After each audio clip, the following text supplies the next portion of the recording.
in the same direction.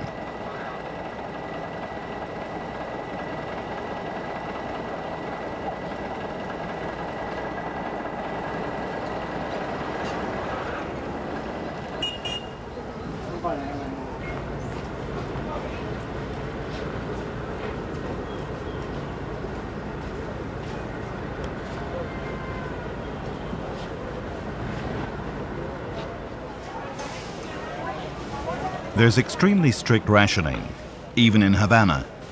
The stores are often empty, and certain items can only be purchased by individuals paying in dollars, as the local money, the peso, is of little value.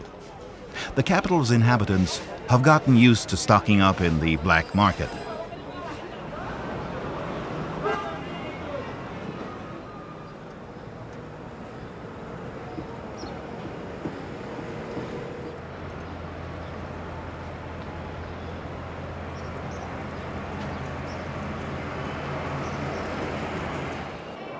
In the central train station, this old locomotive stands as a reminder that the first train tracks in Latin America were built in Cuba in 1838 to facilitate the transport of the sugarcane harvest.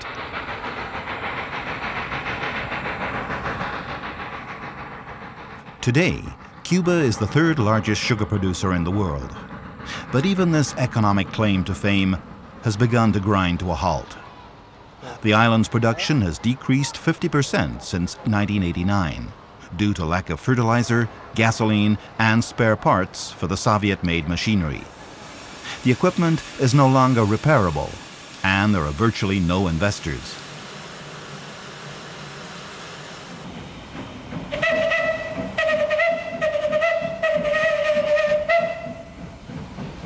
Old steam locomotives from another era are still used today by the sugar factories, and repairing them has become an art in itself.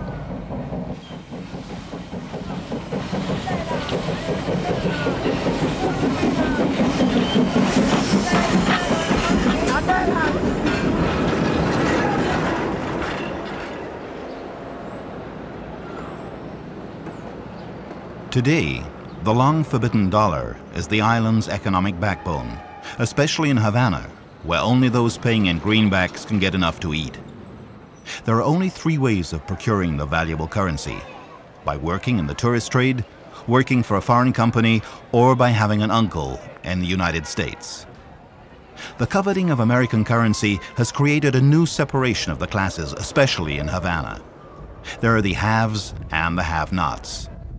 In this economic chaos, farmers, doctors, and engineers all have trouble making ends meet, whereas bellboys and cab drivers profit from the foreign manna. José Marti's famous words, "There's a remedy for poverty, not for dishonor," leave a bitter taste in the mouths of struggling Cubans. However, in Havana, like the rest of the island, Cubans have remained nonchalant and continue to live to the rhythm of the salsa music.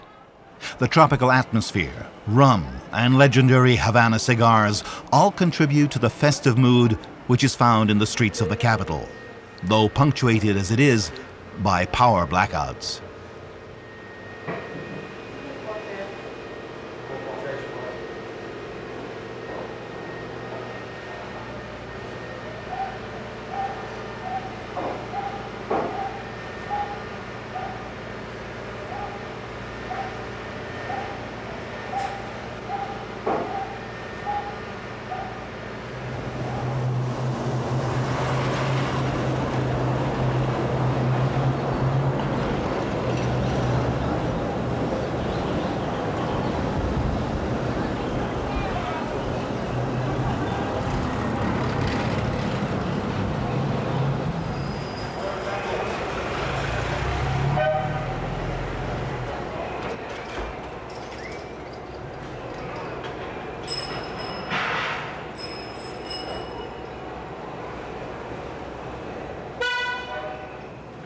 It's late morning as Senor Perez gazes out over the hustle and bustle in the streets towards his tobacco plants.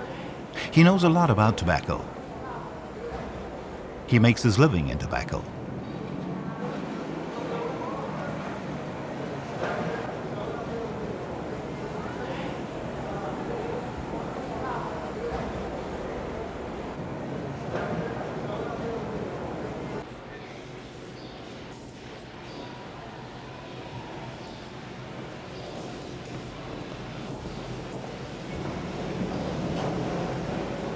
His day is about to begin. As soon as he leafs through a few pages and smokes a cigar, it'll be time to open his shop.